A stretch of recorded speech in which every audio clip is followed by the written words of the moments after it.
I'm sad to say this may very well be the last episode for the year.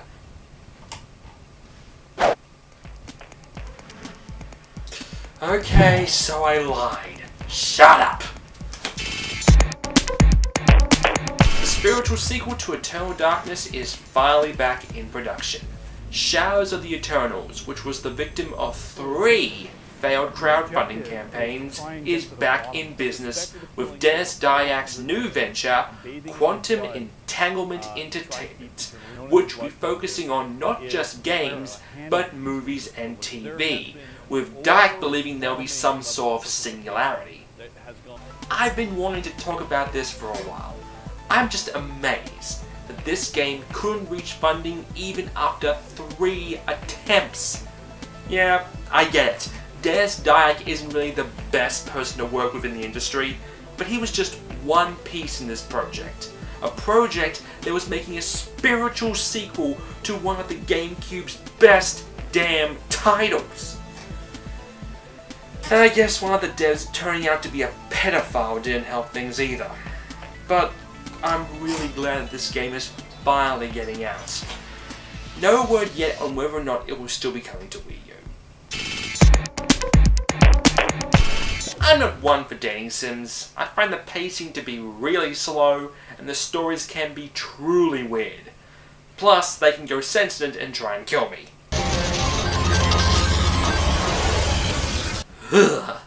But imagine being able to date a video game reviewer.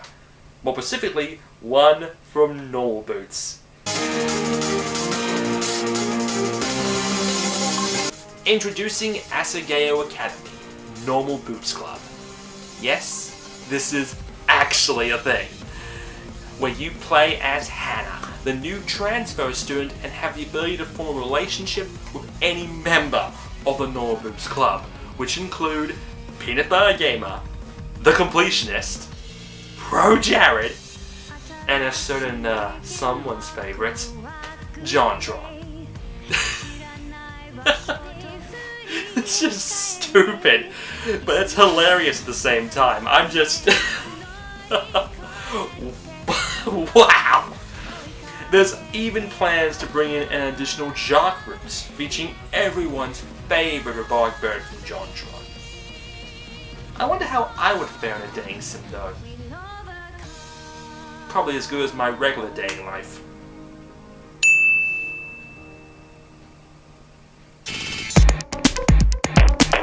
Among the Sleep released its free DLC this past week.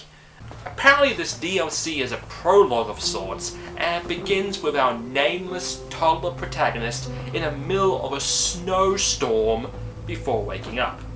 This new level has you rescuing toys that have been trapped inside ice prisons by closing windows and finding the happy to warm things up. Not a bad little addition to the game. I don't know why, but the game seemed to have some performance issues. Even at lower settings, I noticed the frame rate really hurt at times. I'm guessing the game just hasn't been optimized properly. But regardless, if you have Among the Sleep, the DLC is available now for free. Just check it out. It's pretty cool.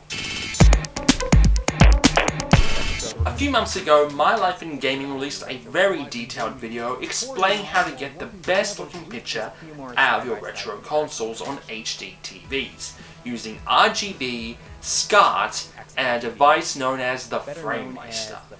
Now believe me, the quality is really good, but the Japanese-made FrameMeister costs well over $300, and that's when they're even available. There's gotta be an easier way, especially if you just want to use it to play things like the Super Nintendo and Genesis. Well, HD Retrovision have that answer.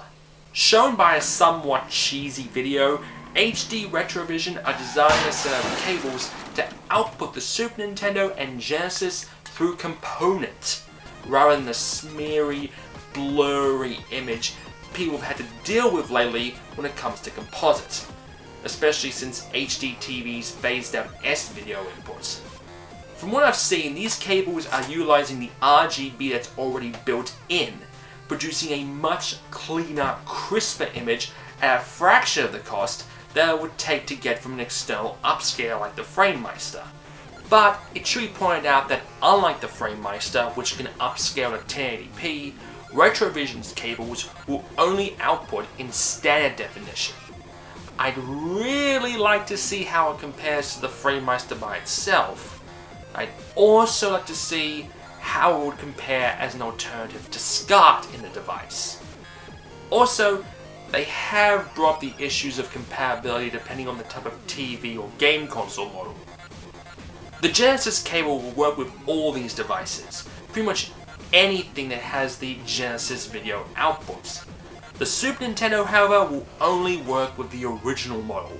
The SNES Junior's multi-out only outputted in composite, but can easily be changed with a simple internal mod. They are asking for $25,000 and so far have raised almost $19,000 with 23 days to go. $35 will get you a cable and $70 will get you both with a swag bag.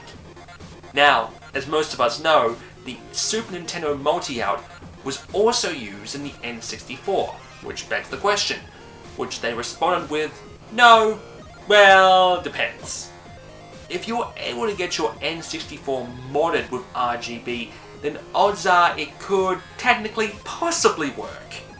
We've contacted HD Retrovision, and as of writing, they are looking into what they can do, because I would love to play my N64 and be able to make out what the hell was going on. Best of all, they want to do more if this project pays off. The first thing they need to do is this. Component Dreamcast. Oh, just imagine.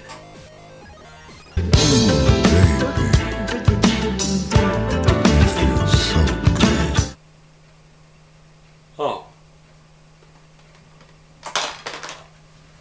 Oh, Retrovision, you tease. You tease. I want it. Give it to me. Give it to me now!